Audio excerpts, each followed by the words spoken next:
Aloha, welcome back to the Debrief from Hawaii News Now. I'm your host, Emily Cristobal, and in today's episode, we're discussing national security, focusing on recent Chinese cyber attacks that impacted critical U.S. services, including one in Hawaii.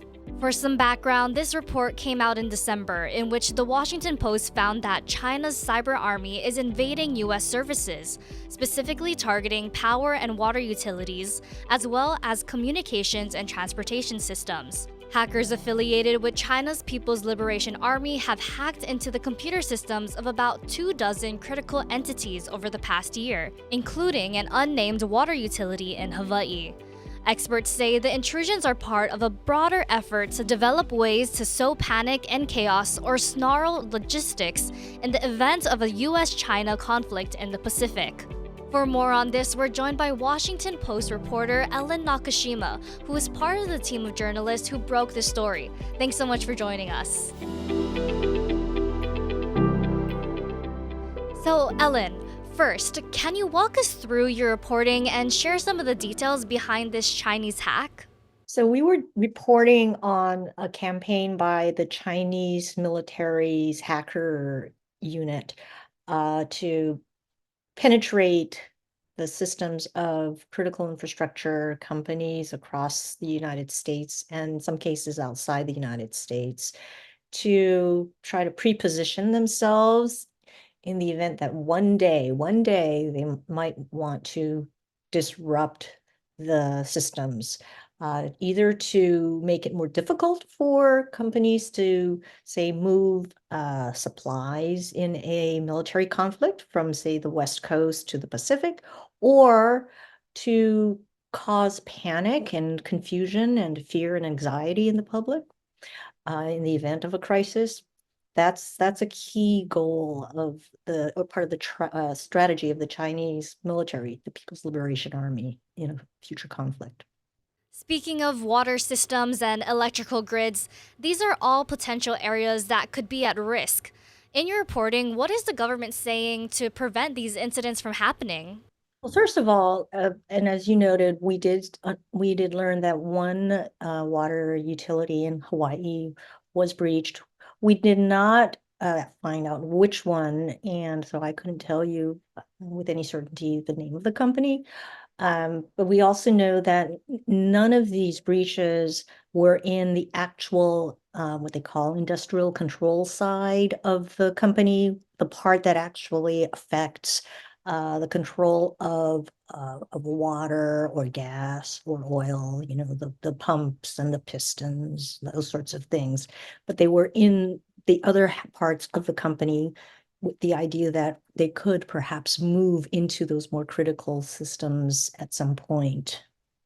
What is the likelihood of China being able to, I guess, in some way take control of these services amid these breaches?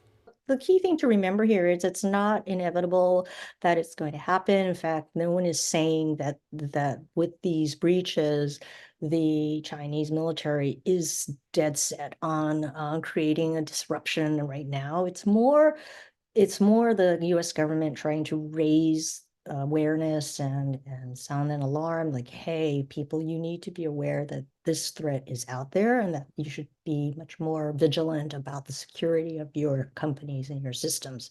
Because if you don't take care, then one day there might be in a contingency a chance that the adversary is going to come in and try to actually disrupt something. We've seen a couple of years ago, a Russian ransomware group hacked a colonial pipeline in the here in the United States, East Coast, near the East Coast, and the company ended up shutting down the pipeline for almost a week out of an abundance of caution. It didn't want to risk that the supplies of fuel would be disrupted, and it created such havoc and confusion and fear, really, that it got the attention of the president, right, of the United States, who brought it up with Russian President Vladimir Putin at a summit in Geneva that summer. And so something as what sounded as innocuous as a ransomware attack became elevated to something of national security.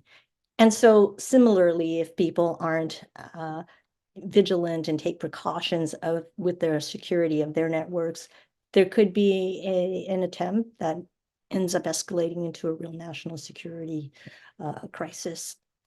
You talked about ransomware and all these different ways of protecting your network. What are some of the ways these hackers are getting in? Right. Well, what was notable about this campaign, which Microsoft dubbed Volt Typhoon, is that the hackers, first of all, they got in a very stealthy way, not through email phishing or brute force hacking, but by actually using sort of the tools of like your network administrators, so that once they were inside, they just appeared to be a legitimate user, legitimate system administrator, but they also covered their tracks by routing their penetration through home devices, almost business devices like routers, firewall, so that people really wouldn't actually catch on to the fact that this is what they were doing. And so it became a little more difficult to detect. But companies like Microsoft, as well as the US government, did manage to detect some of these penetrations, and how Microsoft would sometimes, and other companies, detect evidence of intrusions by seeing the adversaries beaconing from the a company or victim's network to the command and control servers used by the Chinese hackers. What can companies or users do to strengthen their cybersecurity? The federal government has put out advisories and alerts giving advice and with specific technical things like tactics and techniques and procedures, indicators of compromise that they can look for, that defenders can look for to see if companies have been hacked.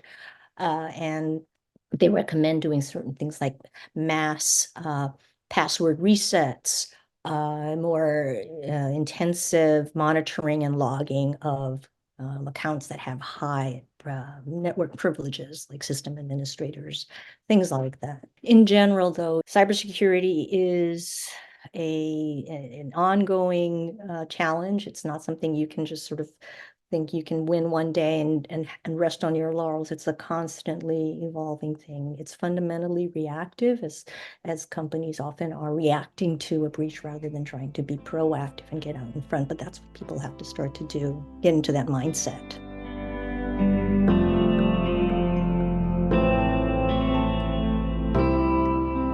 I kind of wanted to switch gears now. We actually asked Ellen Nakashima to join us on this episode, not only because of her great reporting on this issue, but also because of her ties to Hawaii. You know, having attended the University of Hawaii for some time in your early college years, I was curious how that played a part in your education and led you to where you are now in your career.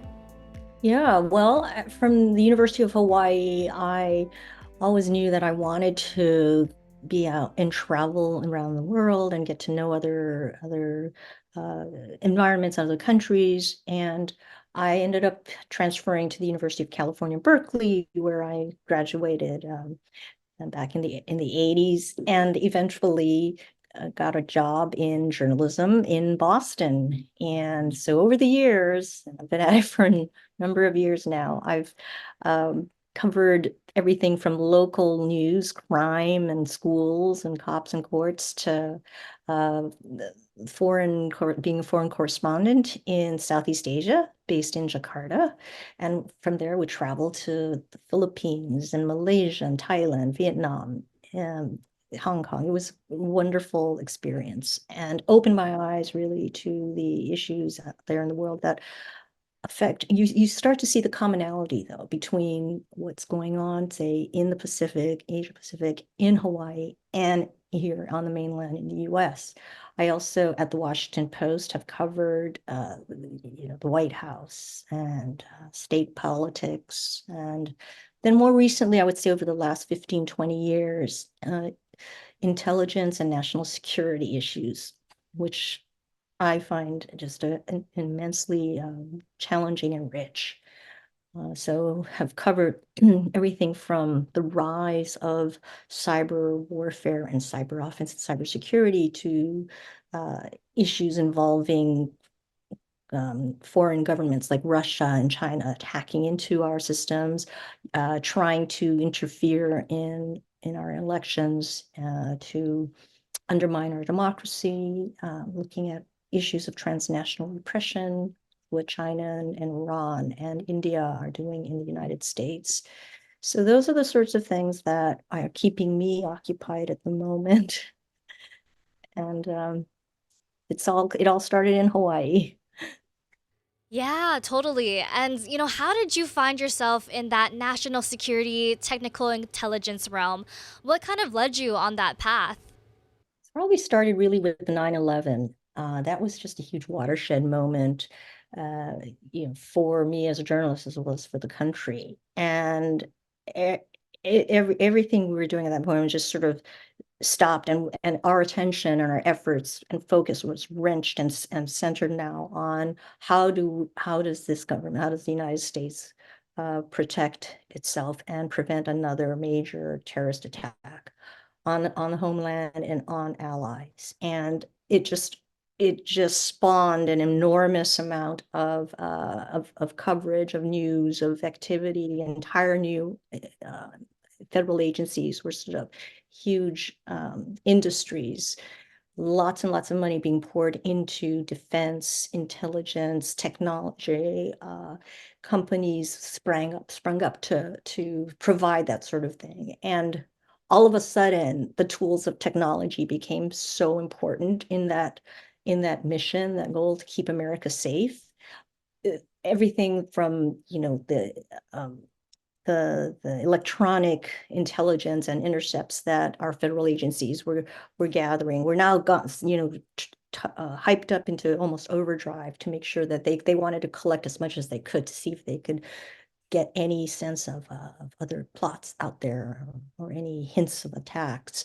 And of course, that created a lot of controversy around issues of privacy and civil liberties, which I covered deeply, because whenever you ramp up a government's surveillance abilities and capabilities, you also increase the potential for intrusions on privacy and civil liberties. So those were really, really important and rich debates. But of course, we were in the midst of this immense digital revolution, with just in the last 20 years, when your lifetime as an adult to mine, the advent of these immense cell phones that now, these little cell phones are as powerful as major big mainframe computers were in the 1970s, 80s, 90s. And the ability to do digital, surveillance, facial recognition, taking fingerprints, gait surveillance, all of these things started to come up and create also issues of privacy concerns. And that also led to more just debates around how do we best try to keep our nation safe, and that of the security of our allies around the world, whether in the Pacific or in Europe. So those were, I would say 9/11 started it, but it just, grew over the last 2 decades. And then, of course, we started to see more issues with Russian and Chinese and other interference. Now that they could use the internet to try to break in and hack and leak information, steal information. So those were all the sorts of issues that crop up here and that I've been paying attention to. Yeah, and for any of our viewers who are interested in maybe one day pursuing this field, how did you go from reporting in local news to making it to national and even international outlets? Yeah, I had always known I wanted one day, my dream was to be a foreign correspondent. And so even when I started at a small newspaper in Boston, it was with the idea that I would work my way up to bigger and bigger papers till I got to a newspaper that had foreign bureaus overseas. And I was fortunate in that I was able to get from the small paper in Boston, the Quincy Patriot Ledger, to the Washington Post in 5 years. With a stop in Hartford, the Hartford Courant, which both my first and second papers were terrific, American newspapers serving their communities. And the fact the Hartford Courant actually had a bureau at the time in Washington, D.C., covering the Capitol. So I got to come here to Washington and cover the congressional delegation and got exposed to national issues. And that helped me, elevate my writing and get exposed to more national issues. And also tie them back, though, to the local community in Connecticut. I was fortunate to get to the Washington Post, which had not only local news coverage and sort of state coverage, covering the state houses in Maryland and Virginia, but also national and then international coverage. And so from one paper, I started in the Metro local staff and then went to the State House and then the White House and then overseas. And so I was able to just, climb the ladder here at the Post. And it's where I am today, still 28 years later. Finally, is there any last remarks that you'd like to add before we head out? I think Hawaii is such a special place, a unique place, not just because, I grew up there and I love it and it is paradise and it's paradise Pacific, but it can be a leader in so many ways, I think. And I would love personally to see Hawaii kind of some leadership, show the way in the energy transition, the green transition, and the push towards renewables and sustainable living. I felt so, you know, saddened to see. It's sad for me to see how people who are born and raised Kama'aina, especially those for generations, have a hard time, finding affordable housing for themselves and their families and their children and their grandchildren, and so they have to leave, go to the mainland, or that jobs are scarce and good jobs scarce and hard to come by, or that uh, so many types of resources and goods have to be shipped in and flown in. Hawaii is such a rich and beautiful place, and I want to see. I think it can be a leader in showing how to respect and nurture the land environment you live in and turn it toward public good and and really show what it means to be a resilient community where people all care for one another. And at the same time, it is a very critical and strategic node in US national security, which you often don't realize just growing up and living there. But when Indo-Pacific Command is headquartered in Hawaii, in Honolulu, and the NSA has a major collection facility in Honolulu, there are so many key strategic resources there. And so it has a lot to offer, a lot to protect. And I just want people to understand that and honor that and respect it and nurture it so it stays that way. Absolutely. Well, thank you so much, Ellen, for joining me in on this conversation, for coming in to talk about your reporting, and also just to share all your experiences. Mahalo. Great. It was wonderful talking to you. To watch and listen to more episodes of The Debrief, head to HawaiiNewsNow.com. This is your host, Emily Cristobal, and mahalo for listening.